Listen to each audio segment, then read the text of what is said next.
आज हम बैंकिंग के बारे में पढ़ेंगे जो कि 10th क्लास आईसीएसई बोर्ड के लिए बहुत इंपॉर्टेंट चैप्टर है। सेविंग अकाउंट, दो टाइप के अकाउंट होते हैं बैंकिंग के अंदर, saving account and the recurring account.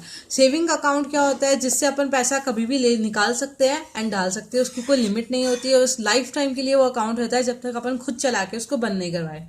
Recurring account के बारे में अपन बाद में डिस्कस करेंगे। सो तीन चीजें होती है बैंकिंग के अंदर। First, lending money, receiving money and providing other useful services.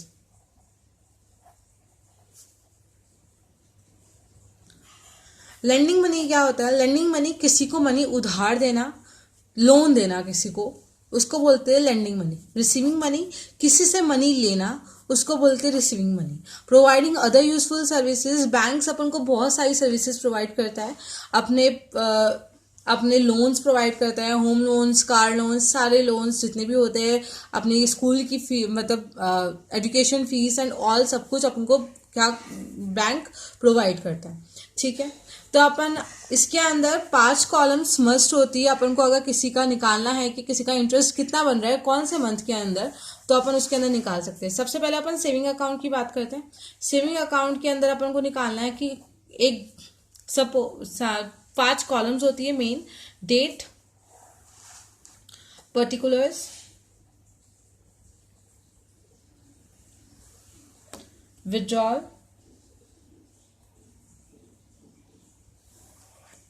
Depositing,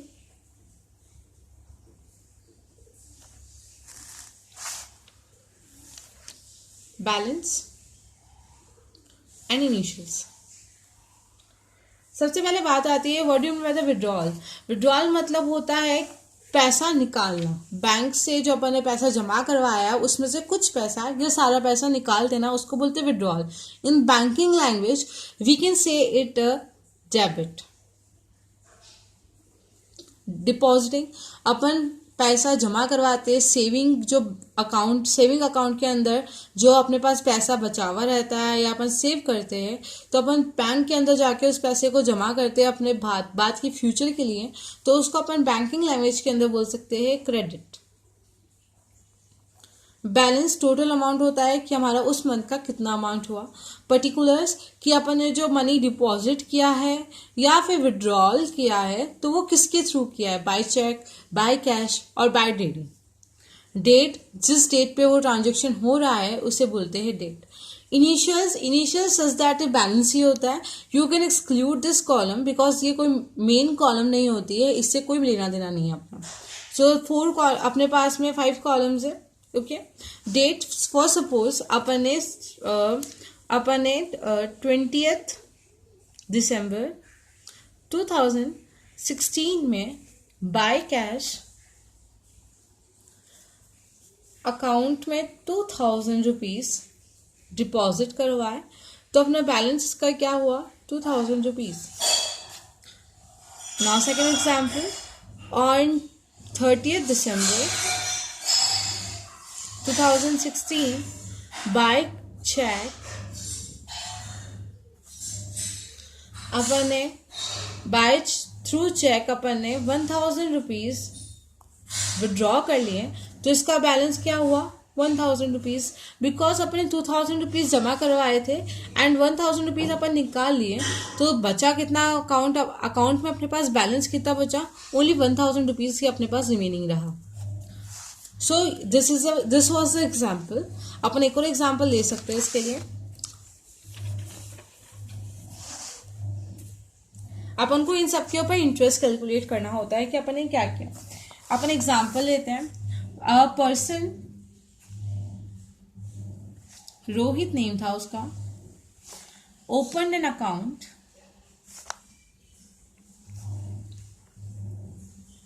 saving account with the bank on 16th May 1997 and deposited rupees 850. He withdraw rupees 300 on 3rd June 1997, and after that he neither deposited nor withdraw any money during June 1997. What is the amount on which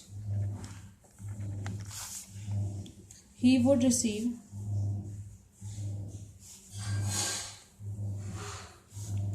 the interest of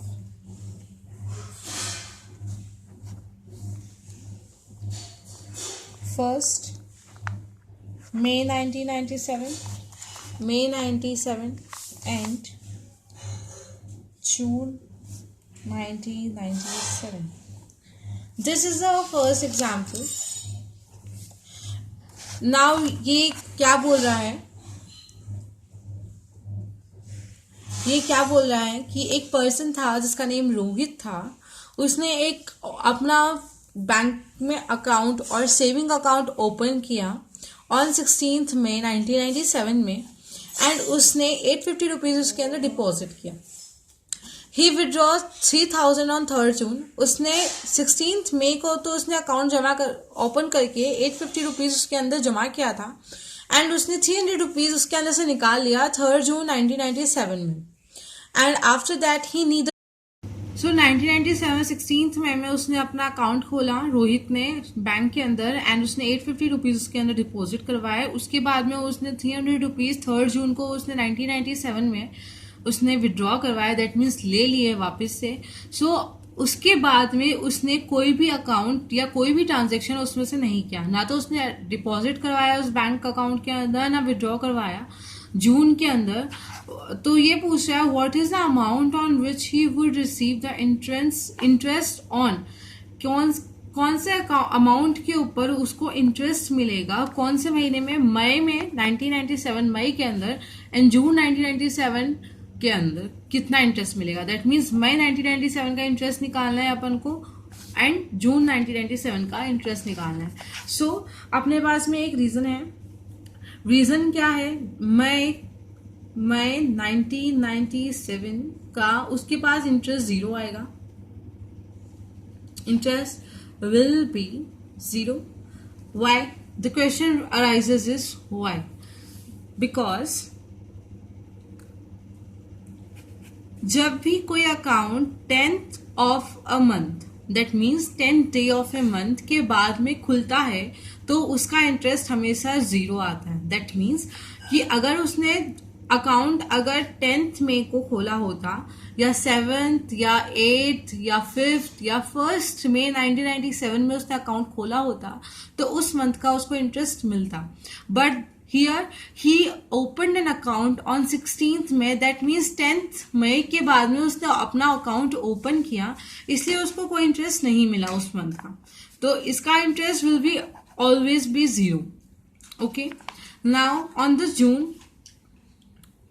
जून 1997 का उसका interest कितना बना. जून 1997 के अंदर सबसे first उसके अंदर मई के अंदर उसके पास में थे 850 रुपीज. जून के अंदर उसने 300 रुपीज निकाल लिए. दैट मीन्स उसके पास में बैलेंस कितना आया, टोटल बैलेंस उसके पास में आया 550 रुपीज का. दैट मीन्स 1997 का जो अपन इंटरेस्ट निकालेंगे वो 550 रुपीज के ऊपर निकलेगा. That means June 1997 principal will be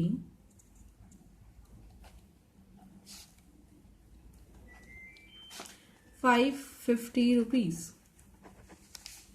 Okay, so 557 rupees का अपने पास में इंटरेस्ट निकला. 557 का अपने पास में अमाउंट निकला जो कि जून का था. अब इसने अंदर इंटरेस्ट नहीं पूछा कि इंटरेस्ट कितना बना था, तो अपन इंटरेस्ट निकालना चाहे तो निकाल सकते हैं. I = P × R × T over 100. तो इसने आर तो दिया ही नहीं, अपन को टाइम भी नहीं दिया, तो there is no need to calculate the interest in this question, but other questions के अंदर अपन इंटरेस्ट कैलकुलेट करेंगे।